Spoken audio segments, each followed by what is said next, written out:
అందరికీ నమస్తే. Welcome back to rainbow home cooking. ఈరోజు చూపించబోయే స్పెషల్ రెసిపీ కరివేపాకు నిల్వ పచ్చడి. చాలా సింపుల్గా టేస్టీగా ఎలా చేసుకోవాలో ఈరోజు మీ అందరికీ కొలతలతో చేసి చూపిస్తాను.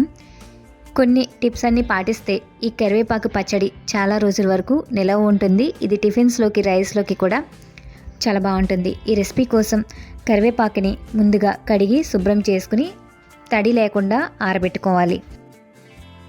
ఈ విధంగా శుభ్రంగా ఆరబెట్టిన తర్వాత ఒక కప్తో ఈ కరివేపాకుని కొలుచుకోవాలి.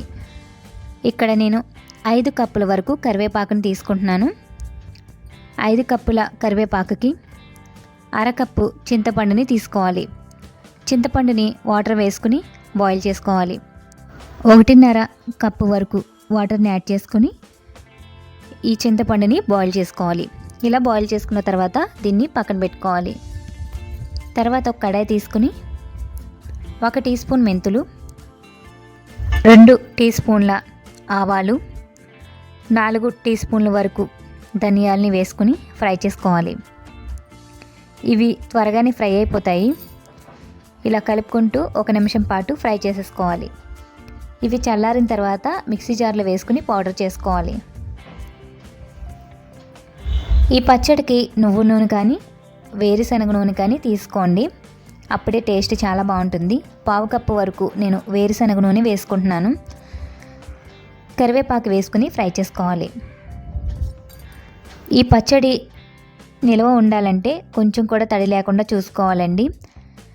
ఒక క్లాత్ పైన ఫ్యాన్ గాలి కింద కానీ లేదా కొంచెం ఎండలో కానీ ఈ ఆకుని బాగా ఎండబెట్టుకోవాలి. తర్వాత ముందుగా ఆవాలు, మెంతులు పొడి చేసేసుకున్న తర్వాత పెద్ద మిక్సీ జార్లో వేసేసుకుని ఫ్రై చేసి పెట్టుకున్న కరివేపాకు వేసేసుకొని అరకప్పు కారం వేసుకోవాలి. పచ్చళ్ళ కారం అయితే టేస్ట్ బాగుంటుంది. తర్వాత 1/2 కప్పు వరకు ఉప్పు మీరు చూసుకుని యాడ్ చేసుకోండి. తర్వాత ఉడికించి పెట్టుకున్న చింతపండును కూడా వేసేసుకోవాలి. ఇవన్నీ కూడా మిక్సీ జార్లో వేసుకుని ఇలా మిక్సీ పట్టేసుకోవాలి. ఒకసారి మిక్సీ పట్టిన తర్వాత అరకప్పు బెల్లం వేసుకోవాలి. ఈ పచ్చడికి బెల్లం ఉంటేనే టేస్ట్ బాగుంటుందండి.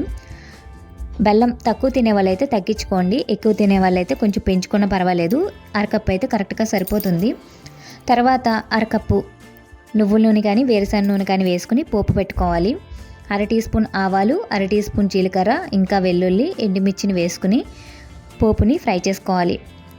ఈ తాలింపు వేడిగా ఉండగా పచ్చడి వేసుకోకూడదు. బాగా చల్లారిన తర్వాత పచ్చడి వేసుకోవాలి. ఇలా ఈ పోపు అంతా ఫ్రై అయిన తర్వాత స్టవ్ ఆఫ్ చేసేసుకోవాలి. బాగా ఇది చల్లారిన తర్వాతే మనం పచ్చడి కలుపుకోవాలి. ఈ పచ్చడి టిఫిన్స్లోకి కానీ రైస్లోకి కానీ చాలా బాగుంటుందండి. ఇలా బాగా పోపు అంతా చల్లారిన తర్వాత పచ్చడి వేసుకుని కలిపేసుకోవాలి. ఇది బయట కూడా నిలవ ఉంటుంది. ఫ్రిడ్జ్లో పెట్టుకుంటే ఇంకా ఎక్కువ రోజులు కూడా నిలవ ఉంటుంది. తాలింపులో వేసుకుని పచ్చడి అంతా బాగా కలిపేసుకుంటే రెడీ అయిపోయినట్టే. చూసారు కదా కరివేపాకు నిల్వ పచ్చడి. చాలా సింపుల్గా టేస్టీగా ఎలా చేసుకోవాలో ఈరోజు మీ అందరికీ ఈజీగా చేసి చూపించాను కదా. ఈ కొలతలతో ఒకసారి చేసి చూడండి, టేస్ట్ చాలా బాగుంటుంది. వీడియో కనుక నచ్చితే లైక్ చేయండి. Thanks for watching.